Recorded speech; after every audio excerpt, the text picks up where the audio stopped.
Right, Mancherial జిల్లాలో భారీ వర్షాలు కురుస్తున్నాయి. భీమిని మండల చిన్న తిమ్మాపూర్లో ఎర్రవాగు ఉప్పొంగుతోంది. వరద దాటికి ట్రాక్టర్ కొట్టుకుపోయింది. ఈ ప్రమాదం నుంచి రైతులు త్రుటిలో తప్పించుకున్నారు.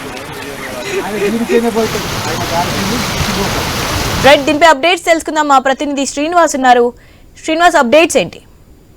శివాని, ఉమ్మడి ఆదిలాబాద్ జిల్లా వ్యాప్తంగా గత 3 రోజుల నుంచి కూడా ఇటు విస్తారంగా వర్షాలు కురవడంతో రైతులైతే సంతోషం వ్యక్తం చేస్తున్న పరిస్థితులు అయితే ఉన్నాయి. మరోవైపు మంచిర్యాల జిల్లా భీమిని మండలంలోని చిన్న తిమ్మాపూర్ గ్రామంలో ఈ రోజు ఉదయం ఇటు రైతులు పత్తి చేనుకు వెళ్ళగా ఇటు పత్తి చేను నుంచి మళ్ళీ గ్రామానికి రిటర్న్ అవ్వగా ఏదైతే ఎర్రవాగు ఉప్పొంగడంతో అయితే ట్రాక్టర్ కాస్త వాగులో కొట్టుకుపోగా రైతులైతే తమ ప్రాణాలను రక్షించుకున్న పరిస్థితులు అయితే చిన్న తిమ్మాపూర్ గ్రామంలో ఉన్నాయి.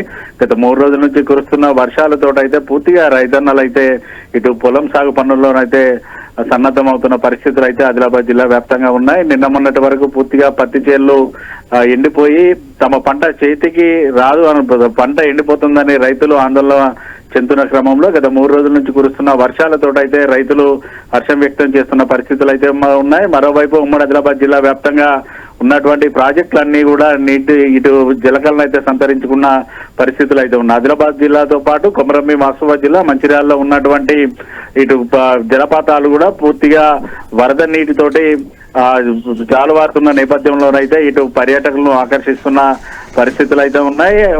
ఇటు ఆదిలాబాద్ జిల్లాలో ఉన్నటువంటి కుంటాల పొచ్చర జలపాతాలకు కూడా ఇప్పటికే సందర్శకుల తాకిడి కూడా మొదలైందని కూడా చెప్పొచ్చు. అయితే ఓవైపు ఇటు ఉరుములు మెరుపులతో కూడినటువంటి వర్షాలు పడుతున్న నేపథ్యంలో నిన్న కొమరంభీం ఆసిఫాబాద్ జిల్లాలో పిడుగుపాటుకు తండ్రి మృతి చెందగా కొడుకు అజయ్ అయితే ప్రస్తుతానికి అయితే ఆసుపత్రిలో చికిత్స పొందుతున్న పరిస్థితులు అయితే ఉన్నాయి. మరో 3 రోజుల పాటు వర్షాలు ఉన్నాయనేసి వాతావరణ హెచ్చరికలు జారీ చేసిన సందర్భాలు అయితే ఉన్నాయి. ఇటు ఉరుములు మెరుపులతో కూడినటువంటి వర్షాలు పడుతున్న సమయంలో భారీ ఎత్తున ఉన్నటువంటి చెట్ల వద్ద కానీ ఈ పోల్స్ వద్ద కానీ ఉండొద్దు అంటూ కూడా హెచ్చరికలు అయితే జారీ చేస్తున్నారు. వర్షాలు పడుతున్న నేపథ్యంలో అత్యవసరం అయితేనే బయటికి రావాలంటూ కూడా ఇటు వాతావరణ శాఖ కూడా హెచ్చరికలు అయితే జారీ చేస్తుంది. ఇక ఉమ్మడి ఆదిలాబాద్ జిల్లాలో కూడా పూర్తిగా పారిశుద్ధ్య లోపంతో అయితే కెనాలన్నీ కూడా భారీ వర్షానికి కెనాల్లు నిండి వరద నీరు బయటికి రావడంతో అయితే ఇటు పట్టణ ప్రాంతాల్లోనైతే ప్రజలకైతే ఇబ్బందులు అయితే తప్పడం లేదు.